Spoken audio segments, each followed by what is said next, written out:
Doctor Haris Churakkal മാധ്യമങ്ങളെ കാണുകയാണ് തത്സമയം കണ്ടുപിടിക്കാവുന്നതാണ്.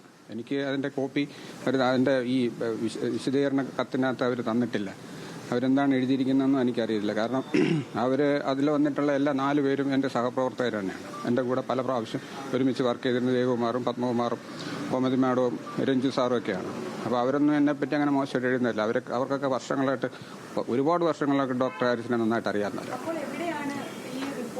താങ്കൾക്കെതിരെ, അതായത് താങ്കൾക്കെതിരെ ഇത്രയും വലിയ കുറ്റകൃത്യങ്ങൾ ചുമത്തി താങ്കൾക്കെതിരെ നടപടിയെടുക്കത്തക്ക വിധത്തിലുള്ള ഒരു റിപ്പോർട്ട് താങ്കൾക്ക് നൽകണമെങ്കിൽ എവിടെയായിരിക്കാം വിചാരിച്ചത്?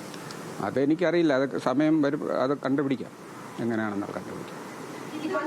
കൊടുത്തിരിക്കുന്നത് മാർച്ചില് ഒരു കത്ത് കൊടുത്തതായിട്ട് കത്ത് പുറത്തു വന്നിട്ടുണ്ട്. അതുപോലെ തന്നെ ജൂണില് ഒരു കത്ത് കൊടുത്തിട്ടുണ്ട്. ഈ മാസങ്ങൾക്കിടയിൽ ഈ പ്രോബ് കിട്ടിയിട്ടില്ല എന്ന് മാത്രമല്ല, ഇത് നമ്മൾ നിരന്തരം അറിയിക്കുകയാണ്. അവരെ അറിയിക്കുക. ഞാൻ പറഞ്ഞിരുന്നല്ലോ, ഇന്നലെ അതിൻ്റെ വിശദീകരണം പറഞ്ഞിരുന്നല്ലോ. നമ്മളത് തീരുന്ന ആ മുറയ്ക്ക് നമ്മളത് അവരെ അറിയിക്കുന്നുണ്ട്. നമ്മൾ അറിയിക്കുക എന്ന് പറഞ്ഞു കഴിഞ്ഞാൽ ഇത് നമുക്കെല്ലാം ഇപ്പോൾ കത്തിലൂടെ അറിയിക്കേണ്ട കാര്യമില്ല. നമുക്ക് അവിടുത്തെ HDSൻ്റെ ഒരു സ്റ്റാഫ് ഞങ്ങൾക്ക് തന്നെ ഉണ്ട്.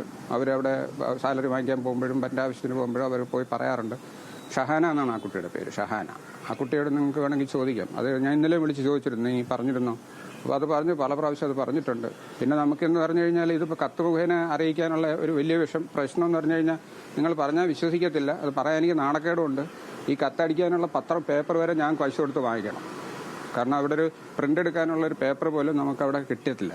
ഒന്നുകിൽ നമ്മളത് പൈസ കൊടുത്ത്, ഞാൻ 500 പേപ്പർ വെച്ച് വാങ്ങിച്ച് എൻ്റെ റൂമിൽ വെച്ചിട്ടുണ്ട് പൈസ കൊടുത്ത്. അല്ലെങ്കിൽ ഏതെങ്കിലും മെഡിക്കൽ കമ്പനിക്കാരെ കൊണ്ട് ഞാൻ ഒരു സെറ്റ് പേപ്പർ വാങ്ങിച്ചാണ് നമ്മുടെ ഈ പേപ്പർ തന്നെ അടിച്ചു കൊടുക്കുന്നത്. അത്രയും വലിയ ഗതികേടാണ്. പിന്നെ എങ്ങനെയാണ് നമുക്കിങ്ങനെ പേപ്പറിൽ എപ്പോഴും അടിച്ചു കൊടുക്കാൻ പറ്റുന്നത്? പിന്നെ എനിക്ക് സ്വന്തമായിട്ട് ഓഫീസില്ല, എനിക്ക് സ്വന്തമായിട്ട് സ്റ്റാഫില്ല, എനിക്ക് സ്വന്തമായിട്ട് ഒരു പ്രിന്റിംഗ് മെഷീൻ പോലും ഇല്ല.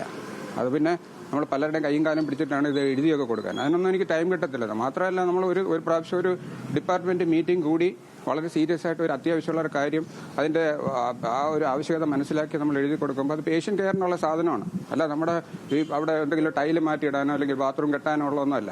ഒരു പേഷ്യന്റിന്റെ ജീവൻ രക്ഷിക്കാനുള്ള ജീവൻ രക്ഷാ മാർഗങ്ങളാണ്. ജീവൻ രക്ഷിക്കാനുള്ള, ജീവിതത്തിലേക്ക് അവർ തിരിച്ചു കൊണ്ടുവരാനുള്ള ഒരു ഉപകരണമാണ്. അതിന് അടിയന്തരമായിട്ടുള്ള ഇതാണ് കൊടുക്കുന്നത്.